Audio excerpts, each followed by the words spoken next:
직과 자료 수집 이렇게 되어 있죠? 자, 복습 한번 해봅시다. 복습.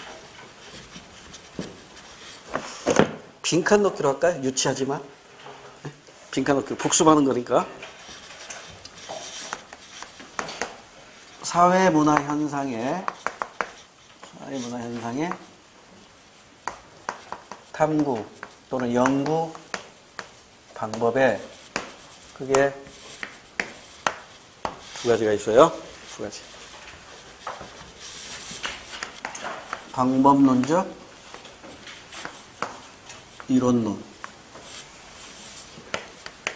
방법론적, 이론론. 같은 말로 이렇게 얘기하고, 같은 말로 이렇게 얘기해요. 그러니까 방법론적 이론론은 사회현상의 보편성을 가지고 법칙을 찾아내는 것이고,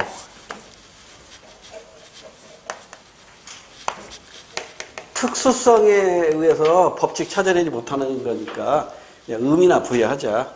사회현상이 왜 그렇게 발생했는가 해석하자 이거죠. 이걸 이론론을 다른 말로는 양적 접근법, 실증적 연구, 설명적 연구 이렇게 얘기하잖아요. 근데 이제 이원론은 이제 특수성에 기초하고 있기 때문에 양으로 접근하는 게 아니라 질로 접근하는 거죠. 그러니까 10길 물속은 알아도 한길 사람 속은 모른다. 한길 사람 속을 이걸로 접근할 수 없으니까 이걸로 느껴보자는 것이지. 그러잖아요. 친구 간에도 눈빛만 보면 저 새끼가 거짓말하는지 아는지 알잖아요. 부부 간에 그러잖아요. 눈빛만 보면 뭘 숨기고 있나? 이거 알잖아. 좀 거짓말 할 때보다 눈빛이 달라져요. 그 느끼지잖아. 그렇게 접근하는 거야, 질적으로. 인간의 감정, 이입, 직관적, 통찰. 이 인간의 직관이라는 게 참 무서운 거예요. 직관. 칸트는 이걸 뭐라고 표현했냐면 선험적이라고 했거든. 경험하지 않았지만 알고 있는 거야. 이게 직관이라고. 여러분, 고양이 새끼 보세요. 이쁘잖아. 독사 새끼 보세요. 징그럽잖아. 근데 이거 우리가 배워서 하는 게 아니잖아. 그러죠?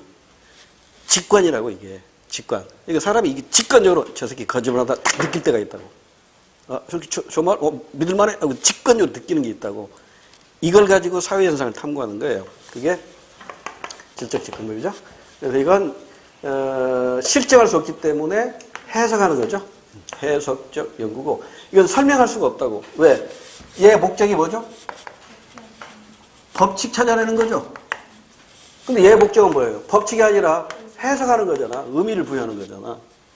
그래서 이것은 법칙 가지고 설명하는 건데 이건 해석한 것이니까 그냥 서술하면 되는 거야. 서술. 이걸 기술적 연구라고도 해요. 다 같은 말인데 시험장에서는 어떤 용어로 출제될지 몰라. 그러니까 다 같이 알아두시는 게 좋아요. 그래서 이제 시험 문제는 주로 절차 가지고 출제한다고 그랬죠? 절차. 자, 빈칸 넣기 할 수 있겠죠? 여기에 들어갈 말. 방금 이론론은 연역적 절차죠? 연역적 절차.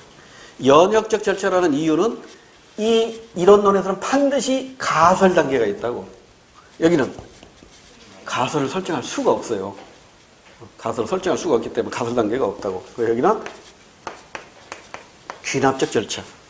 그래서 순서대로 쭉 해보면 이제 문제 제기, 가설 설정, 설정된 가설을 확인하기 위해서 이제 노드맵 만들어야지. 노드맵. 뭐라고 하죠, 그거? 연구 설계. 이 연구 설계한 대로 자료 수집 및 분석. 자료 수집 분석, 통계 처리, 통계화. 그래서 가설이 검증되면 결론이 도출되고 이 결론은 일반화될 수 있죠. 일반화되면서 이걸 기초로 해서 대책을 만드는 거라고. 근데 이원론은 절차가 문제 제기는 같아. 근데 가설 단계 있어 없어? 없어. 연구 설계 단계는 그대로 있고 자료 수집 분석 있지만 통계는 할 필요가 없다고. 그 다음에 가설검증도 필요가 없지. 그 다음에 결론. 근데 이때 이 결론은 일반화 불가능하다고. 일반화 불가능하니까 이걸 가지고 대책 마련하기도 힘들지. 일반적인 대책 마련하기 힘들 거란 말이야. 됐죠? 그 다음 여기서 여기까지, 여기서 여기까지. 그 다음에 예. 전혀 성격이 다르죠? 여기는 가치가 개입될 수 있죠. 근데 가치 개입을 최소화해야 되죠. 가치 개입의 최소화 또는 소극적 가치 개입 이렇게 표현합니다. 여기서는 엄격한 가치 중립. 여기서는 적극적인 가치 개입이 나타나요. 그러니까 보수론자와 진보론자 간의 대책이 전혀 다르겠지. 그죠? 요 흐름만 이해하고 계시면 돼요. 그래서 여기서 이제 또 세분하면 요 자체로서 이제 시험 문제감이 있단 말이에요. 이제 문제 풀면서 하나씩 하나씩 보자고요. 그 다음에 이제 가설을 설정할 때도 좋은 가설이 조건이 있고 나쁜 가설이 있단 말이에요. 그러니까 그 다음에 자료를 수집 분석할 때 여기서 이제 주 방법, 양적 자료의 주 방법은 질문지법하고 실험법밖에 없잖아요. 그 다음에 이 질적 자료에서의 주 방법은 면접법하고 참여관찰법이 있잖아요. 이것의 공통점은 얘들은 전부 1차 자료거든. 1차 자료. 근데 이제 양적 자료도 사용하고 질적 자료도 사용할 수 있는 게 2차 자료라는 게 있죠. 그게 뭐였어요? 문헌연구법. 이런 내용들은 이미 공부한 거라 간단하게 제가 요약을 했습니다. 그래서 연역법이라고 하는 이유가 뭐다? 가설 단계가 있기 때문에 그래요. 가설. 가설이 뭐죠? 미리 내린 결론이죠. 그러니까 아직 확인이 안 됐지만 결론으로 이론에서 출발하는 거잖아요. 그러니까 이론에서 사실을 끄집어내면 이게 연역적 방법이고 사실에서 이론을 끄집어내면 이게 귀납적 방법이잖아요. 그렇죠? 그러니까 이론, 잠정적인 결론도 하나 이론이잖아요. 기존의 이론 가지고 잠정적인 결론 내렸으니까. 그럼 이론에서 출발하면 이게 연역법이란 말이야. 그러니까 가설 단계가 있으면 그게 연역법이에요. 근데 여기는 가설 단계가 없거든. 가설 단계가 없기 때문에 이론이 존재하지 않고 하나하나의 사실을 가지고 판단하는 거라고. 이해됐어요? 귀납법에 오류가 있고 연역법에 오류도 있죠. 그래서 가장 이상적인 건 뭐냐면 사현상을 가장 이상적으로 탐구하는 방법은 이론론과 이원론을 병행하는 거야. 양적 접근과 질적 접근을 같이 하는 것이 가장 이상적이에요. 이해되죠? 이 정도 하고 우리 문제로 갈게요. 15번 문제. 사회과학 연구 방법, 가나에 대한 설명. 옳은 거. 가가 뭐예요? 가설 검증 단계가 있으니까 연역적이죠. 그러니까 이게 바로 이론론이요, 실증적 연구요, 양적 접근이요, 설명적 연구입니다. 나는 해석하는 거죠. 그러니까 이것은 해석하는 것이니까 이론에서 출발하는 것이 아니라 사실에서 출발하는 거잖아. 사실을 해석하는 거니까. 그래서 이건 귀납적으로 접근하는 이원론이요, 질적 접근이요, 해석적 연구요, 서술적, 기술적 연구에 해당이 되는 겁니다. 1번. 가는 사회현상을 인간의 가치로부터 분리하고자 한다. 여기 보세요.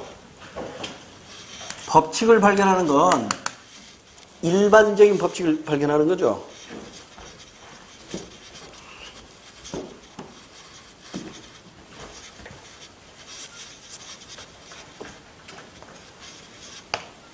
조선으로 할게요. 조선. 율곡이 있어요. 율곡이 조선 사회를 분석할 때 사회 경쟁론을 주장하죠. 이거 잘못된 거 뜯어 고치자 했잖아요. 근데 노예제도는 찬성했다고. 왜 노예제도 찬성했을까요? 노예제도가 자기가 지금 혜택을 받고 있는 것이기 때문에 나쁜 건 줄을 모르는 거야. 여기 노마가 있어요. 여러분 잘 아시는 사랑은 어쩌고 저쩌고 바울 선생이 있어요. 로마의 바울 선생도 노예자들을 반대하지 않았어요. 왜? 로마 시민이었거든. 그러니까 내가 그 사회 안에 있으면은 객관적으로 그 사회상을 평가할 수 있다 없다? 없어요. 그러니까 나와야 돼. 일부에 나와야 된다고. 바울도 나와야 돼. 즉 연구자와 연구 대상이 분리가 돼야 된단 말이에요. 연구자와 연구 대상이 분리가 될 때 객관적으로 사회현상을 인식할 수 있어요. 그러면 방법론적 이론론이 객관적이에요? 이원론이 객관적이에요? 이론론이 객관적이라고. 일반적인 법칙을 찾아내야 되니까. 근데 이것은 어때요? 내가 그 안에서 그걸 의미를 부여하는 거잖아요. 그러니까 이것은 가치가 개입될 여지가 높다고. 이해됐어요? 그렇게 이해하시면 됩니다. 자, 다시 15번의 1번. 가는 사회현상을 인간의 가치로부터 분리하고자 한다. 이 말뜻이 뭐라고요? 객관적으로 설명하고자 한다. 이 말이죠? 그러니까 설명적 연구. 객관적으로 설명하고자 한다. 설명적 연구. 이론론 1번 맞아요. 아, 여기 지금 오타가 나왔네. 다음은 사회학 연구 방법을 나타내는 것이다. 간에 대한 옳지 않은, 이게 빠졌네. 옳지 않은 설명. 이렇게 오타. 아, 내가 분명히 쳐놨는데 오늘 없어져 버렸네요. 핑계. 옳지 않은, 이게 빠졌어요. 옳지 않은 설명은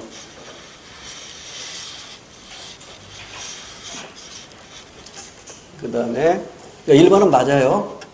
그 다음에 2번 나는 이원론 질적 접근 해석적 연구는 사회현상에 대한 설명보다 기술을 목적으로 하다. 맞잖아. 이론론이 설명적 연구고 이원론은 서술적 기술적 연구니까 2번도 맞고요. 3번 가보다 나가 사회현상을 일반화하기에 유리하다. 땡.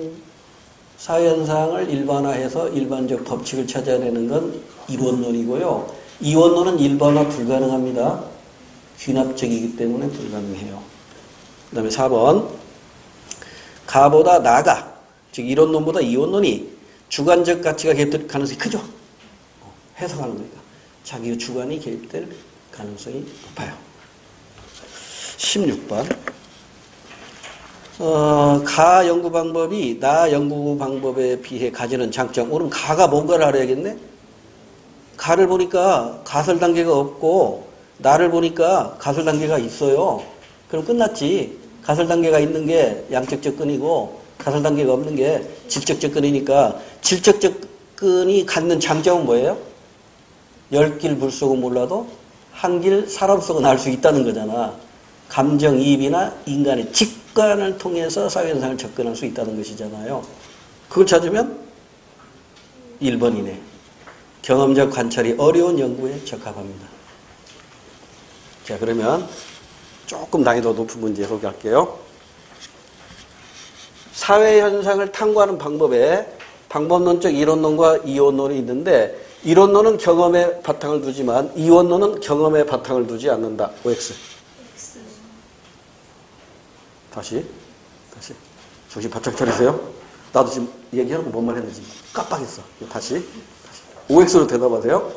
사회현상을 탐구하는 방법에서 방법론적 이론론은 경험에 바탕을 두지만 방법론적 이원론은 경험에 바탕을 두지 않는다. OX.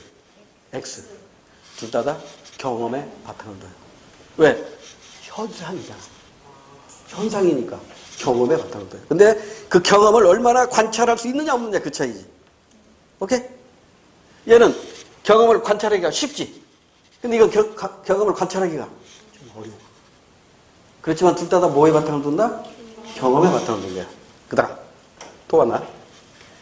사회현상 탐구 방법 중에 방법론적 이론론이 방법론적 이원론보다 과학적이다. OX. X. 왜? 둘 다 과학적이야. 현상을 탐구하는 방법이니까 무엇을 기초로 하느냐 그 차이지 둘 다 과학적이에요. 이거 수능에서 언급됐던 문제입니다. 자, 그 다음에 지금 우리가 15번 문제 풀고 있죠? 아, 16번인가? 16번 문제 1번 정답이라는 거 알 수 있죠? 나머지는 뭐 여러분 스스로 확인할 수 있을 것이고 그 다음에 17번에 올바른 가설을 설정한 요건으로 이렇게 나와 있는데 이게 굳이 암기를 하지 마세요. 우리 시험에서 올바른 가설에 대한 요건, 올바른 가설의 요건이 3가지나 4가지 정도로 소개되는데 이건 암기하지 마세요. 왜냐하면 시험 문제에서 이건 줄 수가 있거든. 그 뭐냐면 첫 번째 이 가설이라는 게 잠정적인 결론이잖아요. 그럼 잠정적인 결론이면은 원인과 결과를 표현해야 된다고. 원인을 우리가 뭐라고 표현하냐면 독립변수 또는 독립변인, 결과를 종속변수 또는 종속변인이라고 해요. 그러니까 변인 간에 다시 말해서 독립변인, 독립변수, 종속변인, 종속변수 간에 변인 간의 관계가 분명해야 됩니다. 이 얘기를 말을 바꾸면은요. 일단 변인이 존재해야겠죠. 독립변수, 종속변수가 존재해야 되고 그리고 그 관계가 분명해야 돼요. 분명해야 돼. 그 다음에 이제 두 번째가 우리 책에 보면 검증할 필요가 있어야 되고 검증이 가능해야 돼요. 그러니까 가설은 원인과 결과가 존재하고 원인과 결과 간의 관계를 분명히 해야 이게 좋은 가설인데 이 좋은 가설이 되려면 그 가설을 검증할 필요도 있어야 되고 검증도 가능해야 돼요. 그 다음에 여기 가치 개입이 소극적이어야 된다고 그랬죠? 가치가 개입될 수 있다는 거예요, 없다는 거예요? 있어요. 있지만 될 수 있으면 가치 개입이 없어야 돼요. 그래야 이게 바람직한 올바른 가설이거든요. 그럼 문제로 와서 자, 올바른 가설의 요건 가하고 나는 하나로 묶으면 돼요. 검증이 가능하고 검증이 필요해야 돼요. 그 다음 변수가 바르게 설정돼야 됩니다. 어떤 변수가? 독립변수와 종속변수. 더 쉽게 표현하면 원인과 결과가 바르게 설정돼야 됩니다. 그 다음에 특정한 가치가 개입되면 좋은 가설이 아닙니다. 그러면 이제 이것에 대한 사례로 옳은 걸 보라고 했단 말이에요. 1번, 가번 보니까 검증이 가능해야 된대요. 나이차가 많을수록 이게 독립변수죠. 이혼율이 낮을 것이다. 이게 종속변수죠. 이거 검증 가능해, 불가능해요? 가능하잖아. 이거 통계처럼 보면 확실히 알 수 있잖아요. 나이 차이가 1살, 2살, 3살, 4살 멀어질 때 하고 여러분 주변에 뭐 20살, 30살 차이 나는 경우도 있죠? 없어? 그 나이 차가 많으면 이혼율이 높은가 낮은가 이거 통계 보면 나와요. 이거 확인 가능합니다. 그러니까 정답이라고 오는 거. 나머지 봅시다. 경제 성장률, 나. 이번에 나. 검증할 필요가 있어야 돼요. 경제 성장률이 높아지면 GDP도 증가할 것이다. 그 말이잖아. 밥 먹으면 배부르다. 이 말이잖아요. 밥 먹으면 배부를 것이다. 이거 검증할 필요가 없잖아요. 경제 성장률이 높아졌다는 얘기는 우리 경제 시간을 공부했잖아요. 실질 GDP가 커진 거잖아. 그럼 경제 성장률이 높아지면 GDP도 증가할 것이다. 두 개가 같은 말이란 말이야. 이거 검증할 필요가 없는 거죠. 그러니까 나쁜 가설이지. 그 다음에 세 번째, 답은 변수 관계가 바르게 설정돼야 됩니다. 독립변수와 종속변수의, 즉 원인과 결과가 바르게 연결돼야 돼요. 문화비 지출이 많으면 소득이 높아질 것이래요. 그럴듯하네. 문화비 지출이 많으면 소득이 많을 것이다.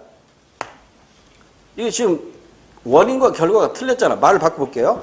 영화를 많이 보면 소득이 증가할 것이다. 이거야? 아니잖아. 소득이 증가해야 영화를 많이 보잖아. 그러니까 이 화살표가 잘못된 거라고. 이렇게 가는 게 아니라 이렇게 가야 된다고. 그러니까 이게 독립변수라고. 이게 종속변수가 돼야 돼. 근데 종속변수를 독립변수로 해버린 거잖아. 그러니까 잘못된 거지. 원인, 소득이 증가. 결과, 영화 많이 보는 거예요. 영화 많이 보니까 소득이 증가해요? 아니에요. 영화 많이 보면 거덜나요. 이렇게 해야지. 그래서 3번도 틀렸고 4번 특정 가치가 개입되지 말아야 되는데 정치가 발전하려면 의원 내각제를 실시해야 된다. 이건 네 생각이지. 가치가 개입되잖아 이미. 따라서 이것도 좋은 가설이 아닙니다. 수능 기출 문제입니다. 우리 공무원 임용시험 아직 안 나왔습니다. 언제 나올지 몰라요. 넘어갑니다. 18번 사회조사 과정에서 여러분 사회조사 과정은 크게 두 가지가 있죠. 이 사회조사 과정 이퀄 사회현상의 탐구 과정. 이론론과 이원론이 있죠. 그런데 가장 이상적인 것은 이론론과 이원론을 같이 사용하는 거죠.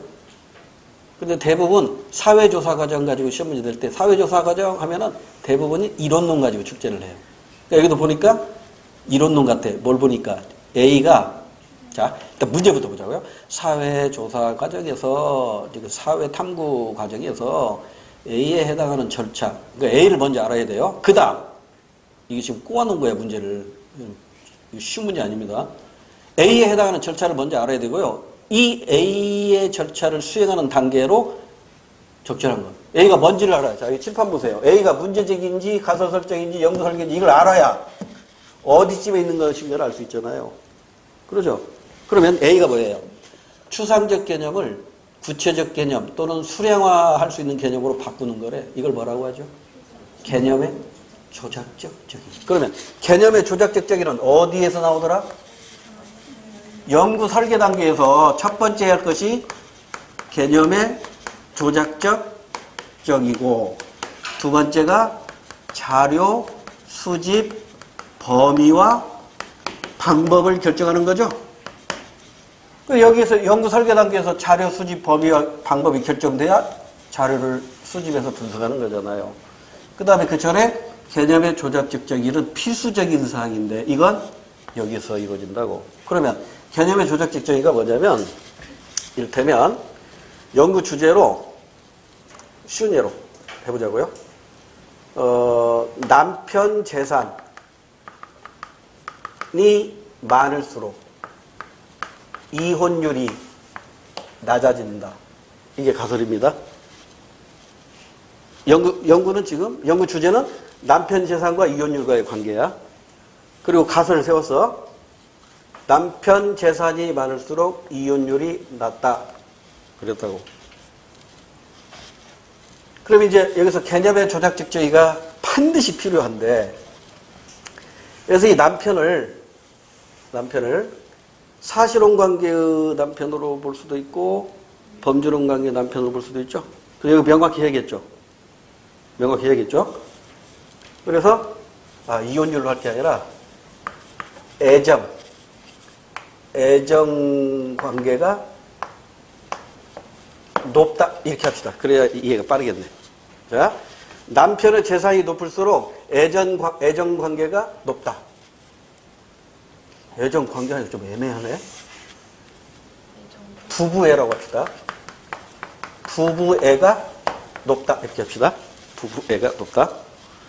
그럼 이제 이 남편은 법률적 부부로서의 남편을 얘기했고, 그러니까 여기 부부도 법률상의 부부를 말하는 거예요. 근데 부부간의 이 사랑이라는 것은 그럼 이거 너무 추상적이잖아. 그래서 추상적인 것을 양적으로 접근을 하려니까 추상적인 개념을 수량화할 수 있는 개념으로 바꿔야겠죠. 어떻게 할까요? 가치가 개입돼? 여러분이라면 어떻게 할래요? 나라면 이렇게 할 수도 있어. 남편이 부인에게 주는 용돈의 양. 네? 용돈 많이 주면 부배가 높은 것이고 용돈 안 주면 부배가 낮고 이렇게 할 수도 있잖아요. 또는 하루에 문자 보내는 횟수 가지고 할 수도 있겠지. 하루에 사랑해라는 문자 몇 번 보내는가. 아니면 하루에 스킨십을 몇 번 하는가. 이걸 가지고 부부애를 측정할 수 있잖아요. 그러니까 이것은 정하기 나름이야. 용돈 가지고 하건 문자 가지고 하건 스킨십 가지고 하건 이걸 가지고 부부애를 측정하는 거예요. 그러니까 용돈 가지고 한다. 문자 가지고 한다. 스킨십 가지고 한다. 이 자체가 바로 뭐다? 개념을 추상적인 개념을 수량할 수 있는 개념으로 조작해서 정의한 거란 말이에요. 그러니까 이 양적 접근법에서는 개념의 조작적 적이는 필수적인 거야. 왜? 추상적인 용어가 나올 때 이걸 반드시 구체적이고 수량할 수 있는 개념으로 바꿔줘야 하거든. 여러분 우정, 친구 간의 우정. 그럼 친구가 뭐야? 친구. 제가 고등학교 때 경험한 거 얘기했었잖아요. 응? 고등학교 1학기 때 사회 선생님이 나한테 물어보는 거야. 야, 너 친구 맞냐? 그러더라고.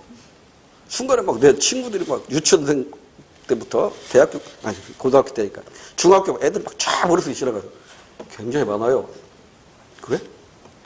너하고 목숨 바꿀 수 있는 놈은 몇 명이냐? 그러더라고. 아, 그 말 들으니까 순간 당황스럽더라고요. 근데 한 명이 딱 떠오르는 거야.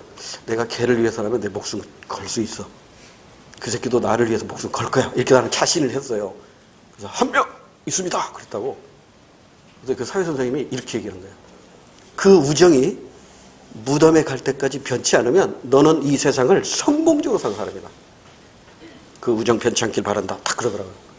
저 실패했습니다. 내 인생 끝났습니다. 그런 친구 없어요.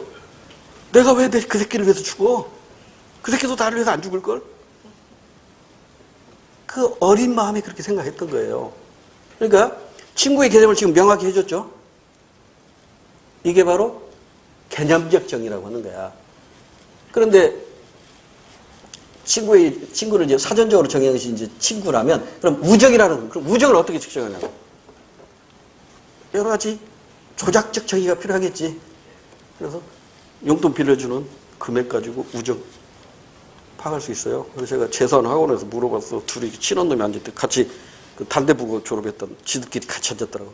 야, 너 얘한테 얼마 빌려줄래? 오늘 딱 보내. 100만 원이요. 그러더라고. 너는 얘한테 100만 원까지 빌려줄 수 있어. 야, 너는 야, 얼마 빌려줄래? 아, 빌려줘요. 그러더라고. 야, 막 둘이 막 다투대. 그러니까 얼마 빌려줄 것이냐 가지고 우정을 했다면 그 빌려주는 돈, 이게 바로 뭐예요? 조작적 정의란 말이에요. 그러니까 수량화할 수 있는 용어로 바꿔주는 작업이 바로 조작적 정의인데, 이 양적 접근에서는 반드시 필요한 단계다. 이렇게 일단 알아두세요. 자, 그 다음에 이제 18번 문제 두 번째 줄 봅니다. A는 연구 주제나 핵심 개념을 구체적인 현상에 적용할 수 있도록 명확하게 만드는 것이다. 이런 절차를 통해 연구 문제는 검증 가능한 형태가 된다. A는 개념의 조작적 정의입니다. 개념의 조작적 정의는 두 가지가 모두 포함된다고 그랬죠? 개념적 정의와 조작적 정의로 구분이 되는데 이 두 가지를 모두 포함합니다. 자, 그러면 이제 문제로 다시 갑니다. 사회조사 과정에서 개념의 조작적 정의를 수행하는 단계 어디예요? 개념의 조작적 정의를 수행하는 단계, 연구, 설계 단계라고. 말을 바꾸면 가설 설정 직후, 자료 수집 분석 직전 단계라고. 이걸 묻는 문제라고. 몇 번 정답? 이 절차, 수행하는 절차에 가장 적절한 것. 1번. 변수 간에 유명한 관계 있는지 검증한다. 이건 가설 검증 단계죠? 가설 검증 단계는 여기 있잖아요. 얘하고 거리가 멀잖아. 수집된 자료를 컴퓨터에 이용하여 통계 분석. 통계 처리 여기 있잖아. 그 다음에 무작위로 선정된 표본을 대상으로 설문조사. 이건 자료 수집 단계잖아요. 그래서 이 절차를 수행하는 단계는 연구 설계 단계니까 4번. 연구 주제에 대한 잠정적 결론을 세우고 연구 설계한다. 정답이잖아요. 그러니까 연구 설계 다음 단계, 가설 설정 다음 단계인 연구 설계 단계. 4번이 정답입니다. 역시 수능 문제인데 아직 우리 임용시험에서는 출제 안 됐습니다. 19번. 다음 글을 바탕으로 할 때 조작적 정의의 사례. 여러분, 개념적 정의와 조작적 정의가 어떻게 달라요?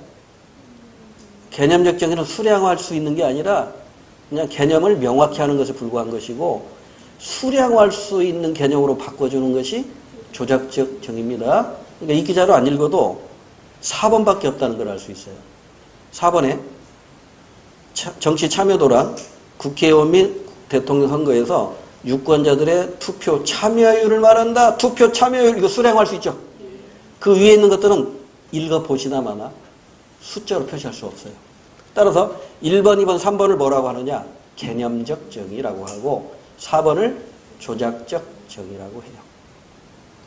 됐지요? 20번. 가나는 두 연구 주제에 대한 서로 다른 연구 방법입니다. 가 연구가 심층적 연구라고 했죠? 그리고 해석적 연구죠. 나연구는 상관관계죠. 상관관계 나오면 실증적 연구잖아요. 그래서 가번 심층적 연구니까 이건 해석적 연구고 나번은 상관관계를 연구하는 것이니까 실증적 연구입니다.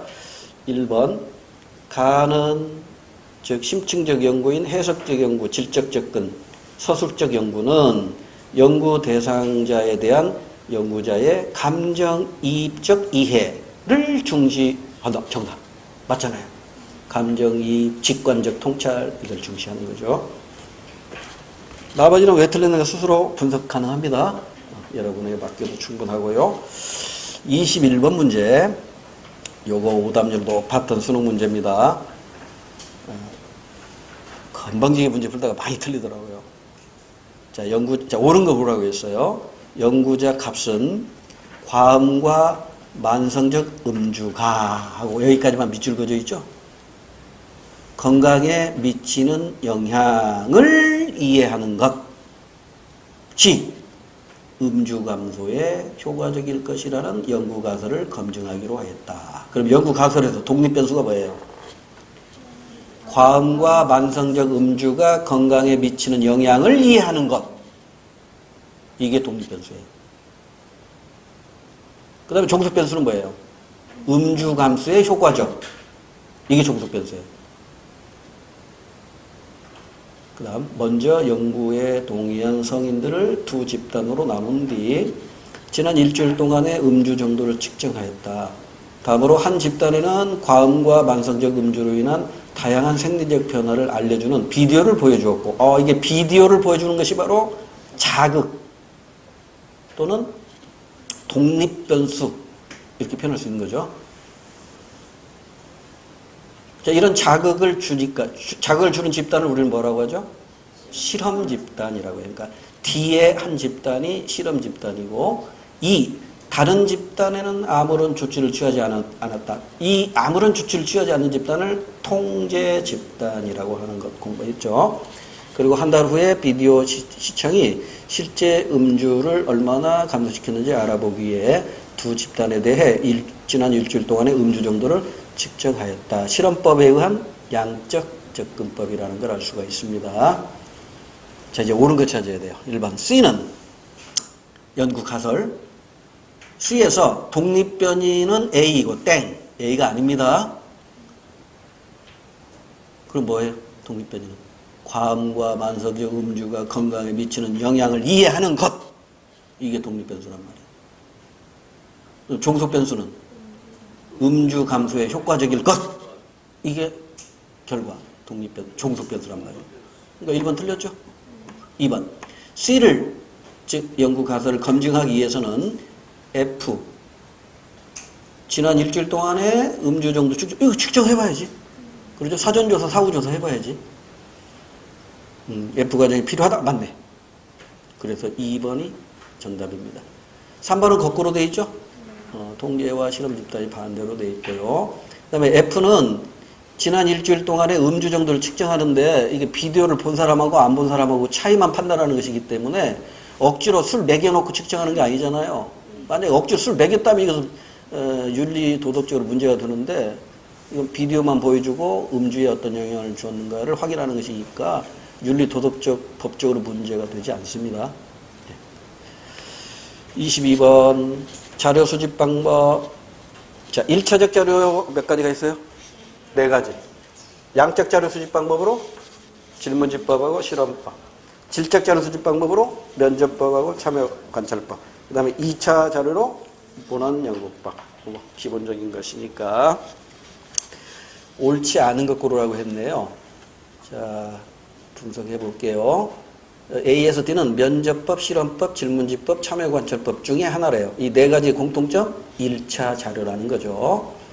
변수 간의 즉 독립변수건, 종속변수건 변수 간의 관계를 입증하는 연구니까 양적 자료죠. 양적 연구에서 주로 사용합니까? 예 하면 양적 자료, 아니요 하면 질적 자료겠죠. 그럼 예 했으니까 양적 자료. 양적 자료는 질문집법하고 실험법 2개가 있으니까 연구 대상에 대한 인위적인 조작이 이루어집니까? 조작과 통제가 가능한 게 실험법. 예 하면 실험법. 그러니까 A가 실험법, B가 질문집법. 그다음에 의사소통이 불가능, 아니요 하면 이게 이제 질적 자료니까 의사소통이 불가능 경우에도 사용할 수 있습니까? 예 하면 그렇죠. 동물이나 원시 부족이나 어린이에게 사용할 수 있는 참여 관찰법입니다. 그러니까 D가 참여 관찰법이고 C는 면접법이겠죠. 자, 그럼 이제 틀린 거 찾을 수 있겠네요. 2번이 틀렸죠? 나머지는 다 맞으니까 설명 생략할게요. B와 C는, 즉 질문지법과 면접법은 동일한 연구에서 같이 사용할 수 있습니다. 다시 말해서 여기 보세요. 양적 자료 수집할 때 질문지법하고 면접법 사용도 가능하고요. 질적 자료 수집하면서 면접법 하면서 실험법도 가능한 거예요. 그러니까 이게 주 방법이 이것이지 이걸 사용할 수 없다 이 말이 아니란 말이에요. 그러니까 양적 자료 수집하면서 질적 자료 수집 방법 활용할 수 있습니다. 질적 자료 수집하면서 양적 자료 수집 방법을 빌려다가 활용할 수 있습니다. 오해 없으시기 바라고요. 나머지는 다 맞으니까 스스로 복수 확인하시고요. 23번 이 그림 제가 수업 시간에 여러 번 그려드렸죠. 옳은 걸 보라고 했는데 조작 및 통제 정도가 가장 강하면서 제일 위에 길쭉하게 나온 게 바로 실험법이죠. 이 실험법하고 정반대의 위치, 이른바 대척점에 있는 게 나번 참여 관찰법입니다. 그 다음에 가 아래에 있는 것 질문지법. 그 질문지법 옆에 있는 게 면접법이에요. 그래서 제가 이렇게 수업 시간에 얘기했는데 여기다가 한번 표시해 두시면 자, 여기 실험법이 있고 여기 질문지법이 있고 여기 면접법이 있고 여기 참여관찰법이 있잖아요. 이거 45도 이렇게 쭉 연결해봐요. 이쪽에 있는 게 뭐야? 양적 자료 수집. 이쪽에 있는 게 질적 자료 수집이라고. 양적 자료 수집은요 표준화 되어 있어요, 안 되어 있어요? 표준화, 큐,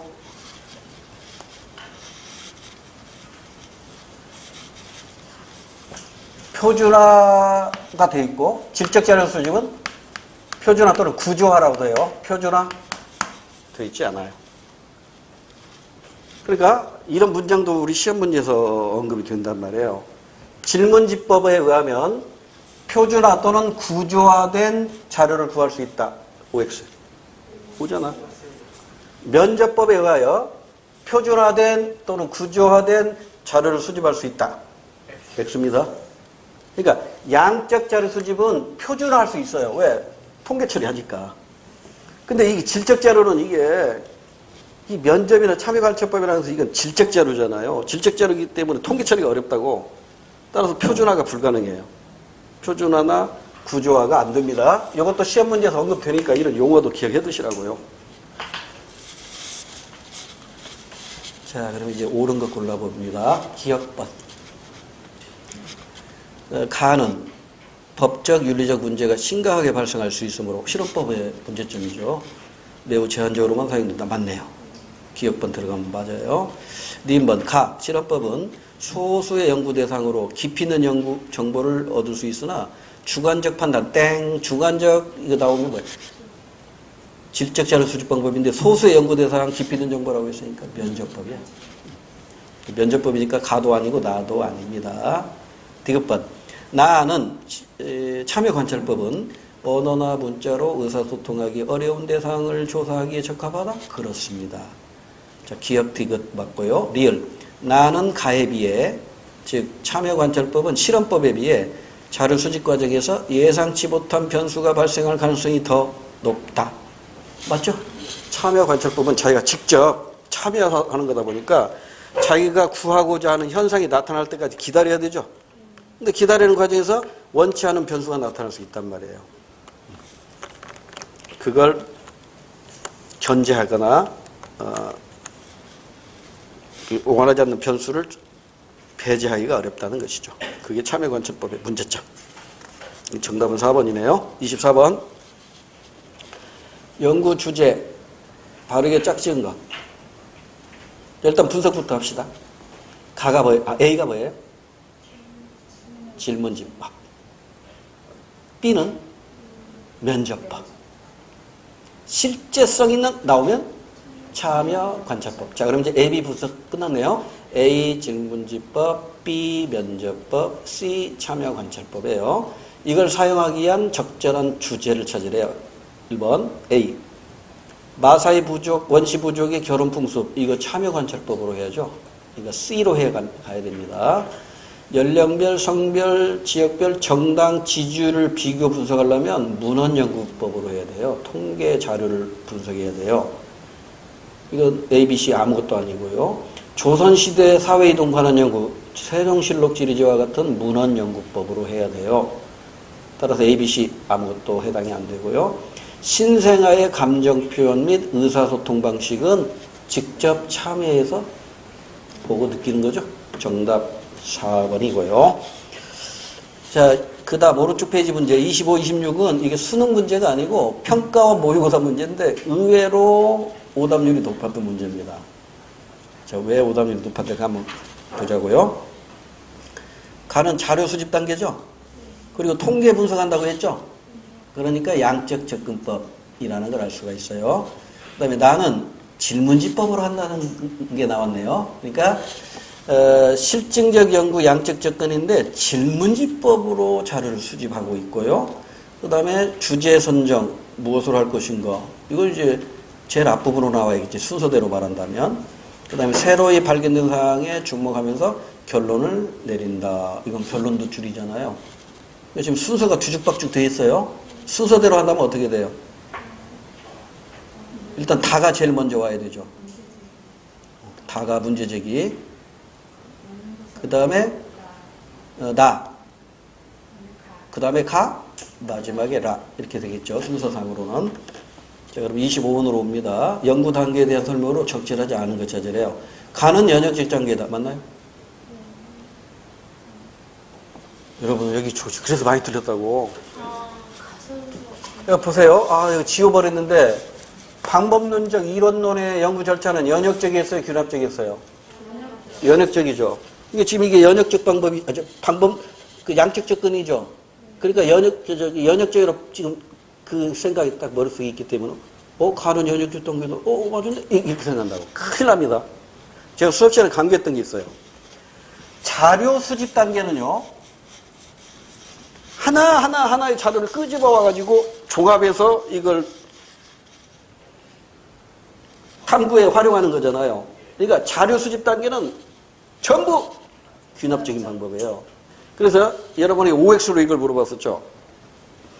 방법론적 이론론은 연역적 방법과 균합적 방법을 모두 활용한다. OX. O. 왜? 전체적인 과정은 가설이 있으니까 연역적이지만 자료 수집 단계만 놓고 보면 균합적이잖아. 방법론적 이원론은 연역적 방법과 균합적 방법을 모두 활용한다. OX. 이건 X지. 왜? 방법론적 이원론은요, 연역적 단계가 존재할 수가 없어요. 전체적으로도 균합적 방법으로 하고 자료 수집도 균합적일 수밖에 없잖아. 이게 난이도가 조금 높은 그 문제에 속해요. 그래서 이거 25번 문제 많이 함정에 빠진 거예요. 자, 가는 자료 수집 분석 단계입니다. 자료 수집 분석은 연역적으로 한다, 균합적으로 한다? 균합적으로 하는 거예요, 균합적으로. 그러니까 1번 틀렸어. 그래서 정답이에요. 나머지는 다 맞아. 스스로 분석하시면 되고요. 26번. 위 연구의 다단계. 다단계가 뭐냐면 연구 주제로 적합한 거. 그러니까 이 연구 주제는요, 양적 접근법이 연구 주제여야 되고 질문지로 자료를 수집할 수 있는 연구 주제여야 돼. 그래서 이 문제 많이 틀렸다고. 자, 다시. 이게 지금 양적 자료 수집 방법이죠? 양적 접근법이잖아요. 그런데 자료 수집 방법은 질문지법으로 한다고 그랬지, 실험법이 아니라. 그러니까 질문지법으로 자료를 수집할 수 있는 방법론적 이론론, 즉 실증적 연구 주제를 찾으면 돼. 1번. 수도권 성인병 환자의 애로사항. 이거 대상이 많아요, 적어요? 수도권이란 말이야. 수도권이면 광범위합니다. 서울만도 1000만 가까이 돼요. 지금 좀 줄어가지고 1000만이 못 되는데 경기도는 1200만이야. 그럼 수도권이면 서울을 빼고 경기 인천권이라고.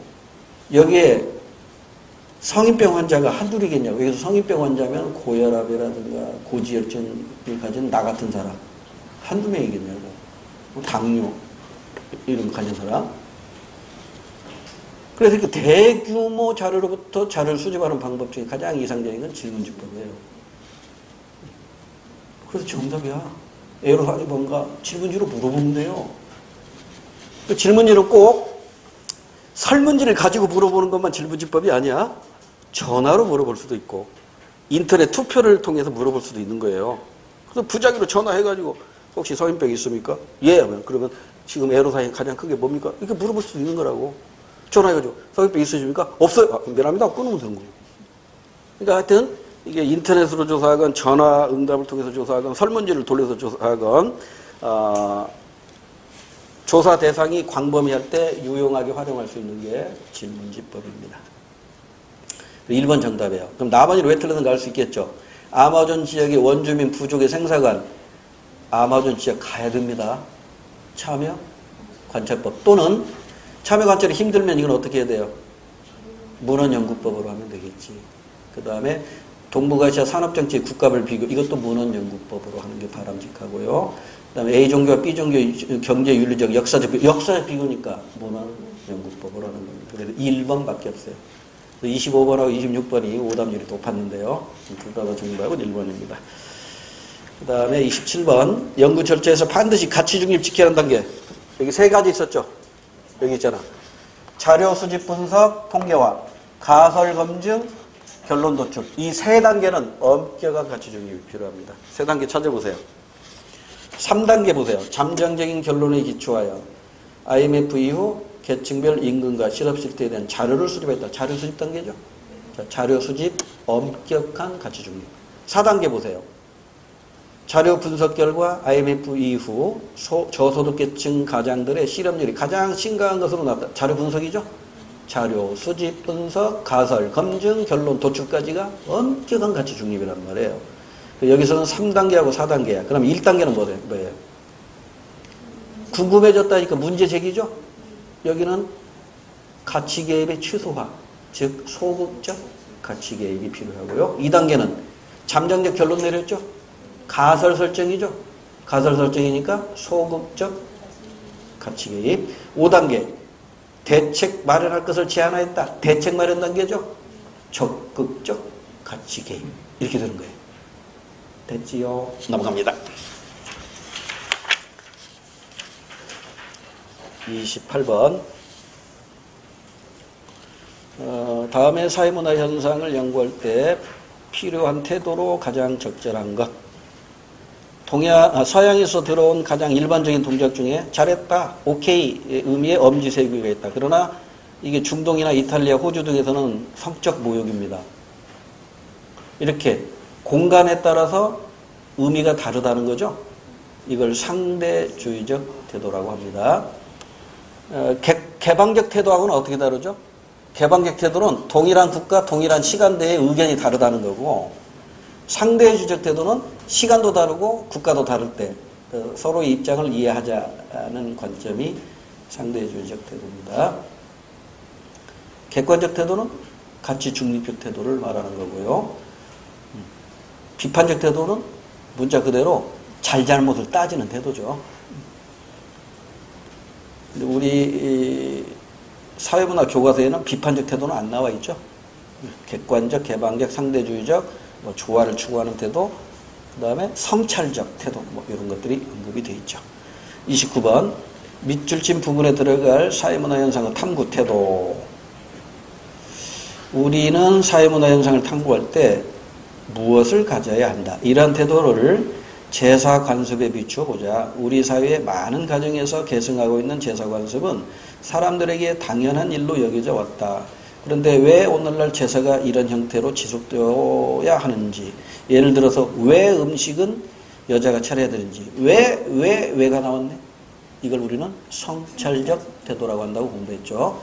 왜 우리 사회에서 이런 현상이 나타나는가를 따지자는 거죠. 따질 성자에다가 따질 찰자, 반성할 성, 반성할 찰, 성찰적 태도. 2번 정답이고요. 30번 다음 글이 사회문화 현상의 탐구 자세로 관련하여 시사하는 바가 뭐냐. 개미는 부지런하기로 유명한 곤충이다. 하지만 어떤 면에서 배짱이만큼 열심히 일하는 것도 아니다. 개미 집단에서 일하는 개미는 전체의 20 내지 30%에 불과하고 나머지는 까딱도 하지 않는다. 배짱이 수컷은 성충으로 사는 얼마 안 되는 여름 동안 암컷의 마음에 들어 자신의 유전자를 후세에 당길 기회를 얻기 위해 식음을 전폐하고 노래를 부른다. 불쌍하죠? 배짱이에게 노래 부르는 게 이게 식음을 전폐하고 노래 부르는 게 좋아서 노는 게 아니란 말이에요. 자, 놀고 있는 것처럼 보이지만 그것이 배짱이에게는 중요한 일이다. 그러니까 우리가 지금 잘못 알고 있는 거죠? 개미와 배짱이 해가지고, 우리 초등학교 때 그렇게 공부했잖아요. 개미 착한 애, 배짱이 나쁜 애 그렇게 공부했잖아요. 근데 알고 보면 이게 반대라고. 반대예요. 그러니까 지금 우리가 알고 있는 이론은 또는 진리는 영원하지 않아요. 언제든지 바뀌어질 수가 있어요. 정답 몇 번? 자, 이걸 다른 말로 하면 개방적 태도가 필요해요. 개방적 태도 찾아보세요. 자, 개방적 태도라는 것은 서로의 주장이 다를 때, 지금 개미와 배짱이에 대해서 지금 우리가 교과서에서 배운 대로는 개미가 선이고 배짱이가 악이었잖아요. 그러나 알고 보니까, 안에 들어가서 보니까 그게 아니라는 것이 확인됐잖아요. 그러면 우리가 잘못 아는 것들은 없애버리고 이제 새로운 주장을 받아들여야 되잖아요. 이걸 우리는 개방적 태도라고 한다고. 그 개방적 태도의 대표적인 내용이 경험적으로 실증하기 전까지는 가설로만 받아들여야 돼요. 경험되지 않았는데 그것을 이론으로 받아들이면 안 된다는 거예요. 그게 개방적 태도라고. 또 하나, 편협한 세계관에 빠져들면 안 됩니다. 그럼 그건 폐쇄적인 사람이겠지. 여러분, 신천지에 빠진 사람들은 이건 폐쇄적인 사람들이에요. 또 이상한 얘기가 나온 것 같은데. 여러분, 우리 결혼관도 사람마다 다르죠. A라는 사람의 결혼관하고 B라는 사람의 결혼관이 달라요. 그럼 누가 옳아요? 둘 다 옳은 거예요. 그 사람 입장에서는 A가 옳고 B의 입장에서는 B가 옳은 거예요. 이렇게 수용하는 태도를 우리 뭐라고 해요? 개방적 태도라고 한다니까? 그러니까 어떤 편협한 세계관에 빠지면 안 돼요. 결혼관, 인생관, 세계관, 이게 사람마다 다 다양하게 가지고 있단 말이에요. 이게 어느 게 좋은 것이고 어느 게 나쁘다 이렇게 얘기할 수 없다니까요. 편협한 세계관에 빠지지 맙시다.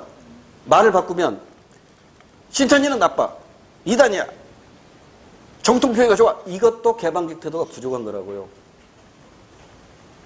아주 우리가 검증할 수가 없어요. 신천지가 이단이라고 지금 정통교회에서는 얘기하고 있는데 신천지 애들은요 정통교단을 이단이라고 봐요. 그리고 자기가 정통이라고 봐요. 그럼 누구 말이 옳냐고. 지금 우리가 여기서 결론을 못 내린단 말이에요. 경험적으로 우리가 확실한 경험을 할 때만 이론으로 받아들이는 것이지 그 전에는 가설로만 받아들여야 돼요. 이걸 우리는 개방적 태도라고 합니다. 그래서 정답은 4번입니다. 잠깐 쉬었다 해야겠네.